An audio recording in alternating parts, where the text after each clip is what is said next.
Welcome back to the Mahoney Academy, where we're once again going to dive into habits. And we are officially on Chapter 6, where we discuss the common pitfalls of habits. And before we talk about common pitfalls, I want to talk about people's biggest fear. And their fear is, you know what, I might not start because I might fail. Look at all the habits I've tried to make or break before. I've always failed. Look at where I'm at right now. Now, one of the reasons that you may have failed is because of your lack of willpower. If you remember from Chapter 5, we talked about why power, and we compared it to willpower. But let's talk about willpower. It might not be that you don't have willpower. It might be something else. It might not even be that your willpower is weak. So let's dive into it. The key here to know is that willpower, it's not just a skill, it's a muscle. And like the muscles you train in the gym, that muscle of willpower can get tired. If you keep using it over and over and over again, it's going to go away. Same thing with your muscles in a gym. It's very similar to this concept of decision fatigue. The more decisions you make, the less quality of decisions you're going to make later on in the day. So be careful about the decisions you make. It's the same thing with willpower. The more willpower I need to use, the less strong it's going to be towards the end of the day. So be careful about what I use my willpower on. To dive into this a little more, there was a study done, I believe it was in like 1966 or something, right around that time. And they wanted to test people's willpower. So they had two different test groups.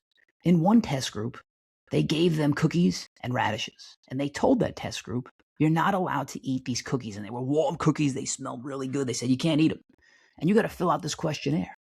In the second test group, they put the same exact things in front of them, warm cookies and radishes. In this group, they said you're allowed to eat the warm cookies. Well, guess which group lasted longer in filling out this questionnaire? It was the group that was allowed to eat the cookies. Why? Because they didn't have to deplete their willpower trying not to eat the cookies. They reserved their willpower to finish up the rest of that questionnaire. And I'm not telling you to eat cookies, by the way. That's not what this is about. And we're going to talk about that more later. But what I am telling you is to reserve your willpower for what matters most. And don't waste your willpower on trivial tasks and temptations, because it's going to deplete, and then you're going to make bad decisions later on in the day. This is why most affairs at work happen late at night, because you've burned all your willpower on decisions for work, and by the end of the night, you don't have any willpower left, and then you cave into temptation. So a question for you. What are the trivial tasks that you're allowing right now to steal your willpower all day? It could be something as simple as just checking your phone over and over and over again. Checking Instagram, checking emails, checking text. That is depleting your willpower. That is what's depleting your willpower. It's not that you don't have willpower. You're just using it all up. And are there temptations that you can eliminate or make really, really hard to get access to so you don't have to deplete your willpower? So one way to do this is to shape the path. Now, I got this concept from a book called Switch from the Heath brothers, Dan and Chip Heath. And they were saying that if you want to put a new habit in or change a culture, make it really hard to do the other stuff that you don't want people to do. Make it really hard to do. So I'm going to go back to that experiment because it's important. There was also a third test group. And that group didn't get radishes or cookies. And guess what? They persevered on that exam exactly the same as the group that was allowed to eat the cookies. Why is it exactly the same? Because they also didn't need to deplete their willpower. So think about this. There was no temptation. There was no willpower that was depleted. And the benefit to this third group is they didn't have to eat junk. They didn't have to eat cookies. So let's put that in perspective of a diet. Imagine you're trying to eat right. Well, you can shape the path by making your refrigerator only include food that's healthy. Imagine your refrigerator looked like this.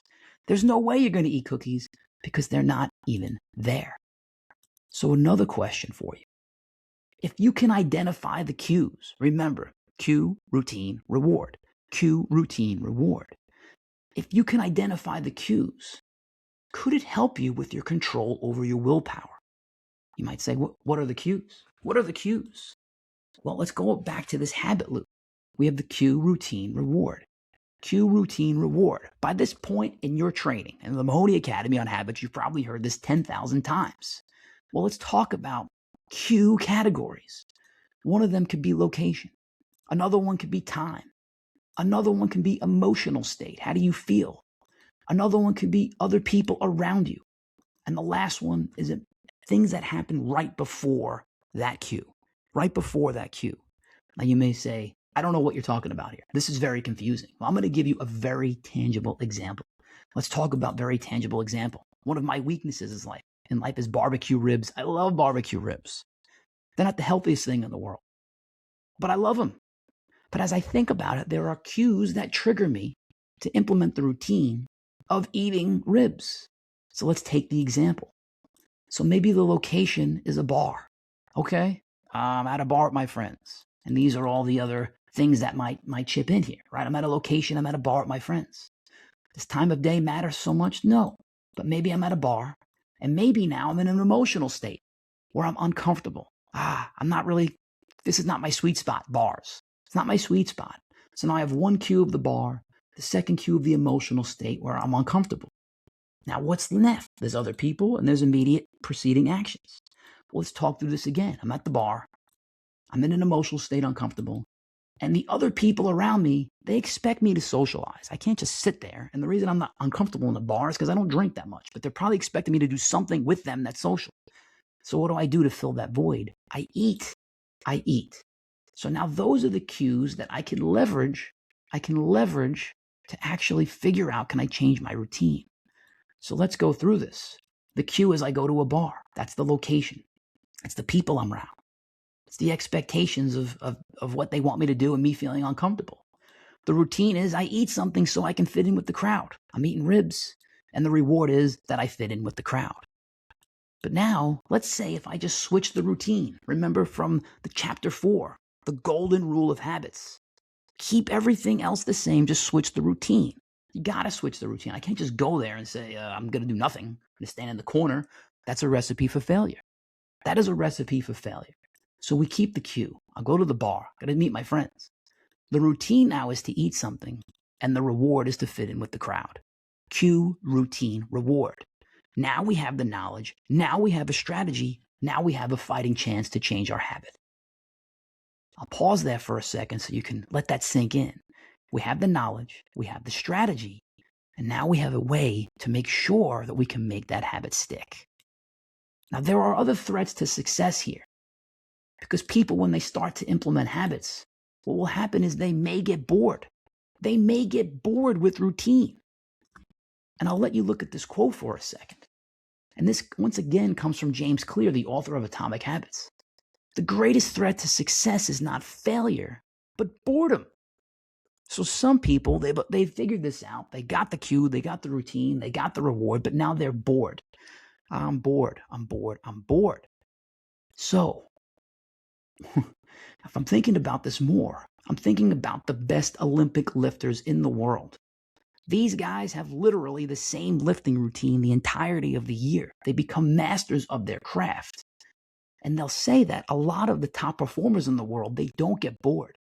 They don't. That's why they're the best. They don't get bored with the basics. They don't get bored with the daily routines. And that's why they're better than everybody else.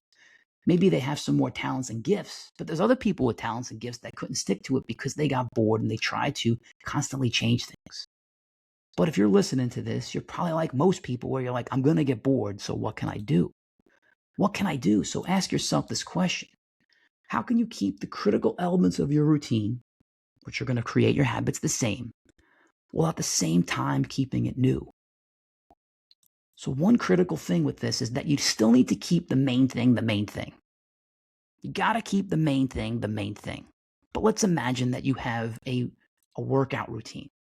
And your main thing is that you want to get better at the bench press.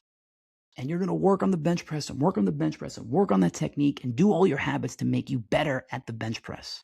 Cool. Stick to that. Stick to that plan. Make it a habit. But what can you change? Maybe you can change the ancillary exercises or the prehab or the stretches that you do. Keep the main thing, bench press, the same, but change all the other stuff around it so that it seems new. Now, these are the things that just amplify what you're already doing. It seems new. It seems novel. but keep the main thing the main thing. I did this with the guys I trained in the gym. We'd focus on bench press, but we'd always change the accessory workouts around it to make them feel like they were doing something new. But meanwhile, we were always working on their bench press. It's the same thing at football practice. When I was coaching athletes, hey, we're going to do the same drills every day. We're going to work on the same techniques every day because I wanted it to become a habit. But what do we do to make it new? While we're practicing, we would change scenarios. Okay, it's 4th and short. We're going to work on that. Okay, it's 1st and 10. We're going to work on that. It's 2-minute drill. We're going to work on that. So the techniques they were using were repeated over and over and over again. So it became muscle memory. It became a habit. And then we changed periods of the drills, the days to keep it novel and new, but also it helped keep the main thing the main thing. Now people could say, look, those drills, those scenarios are super important. They are, but they're useless if you don't have techniques. Imagine that you are working on a 4th and goal strategy or a 4th and goal scenario, but you don't know how to block or tackle. Well, none of this matters anyway.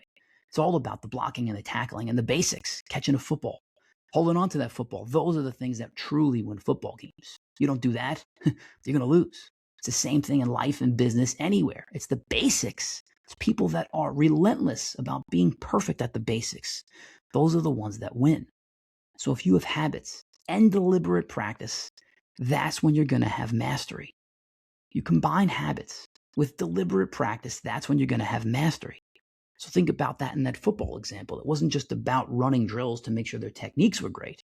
We had deliberate practice where we put them in scenarios to use that techniques.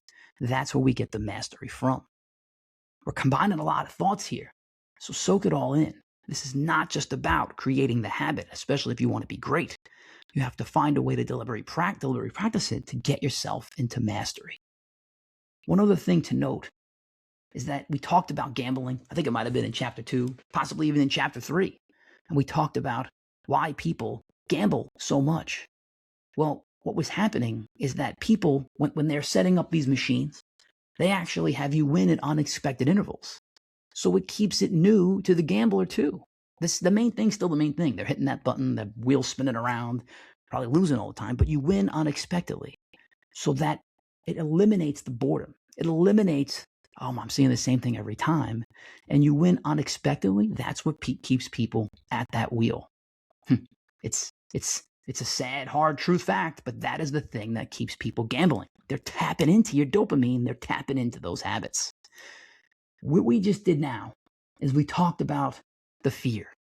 And now that you know it, now you can develop a strategy around it. You can turn what you thought was impossible to possible.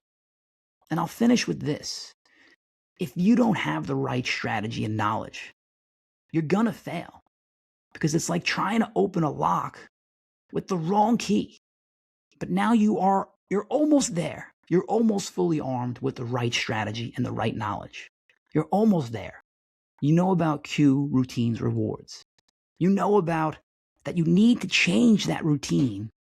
You need to change that routine. Otherwise, you're not just going to break a bad habit. It's just not going to happen. And in the next chapter, we're going to talk about how big or how small should you go? Should you change a huge habit or should you go as small as possible? Find out in the next chapter.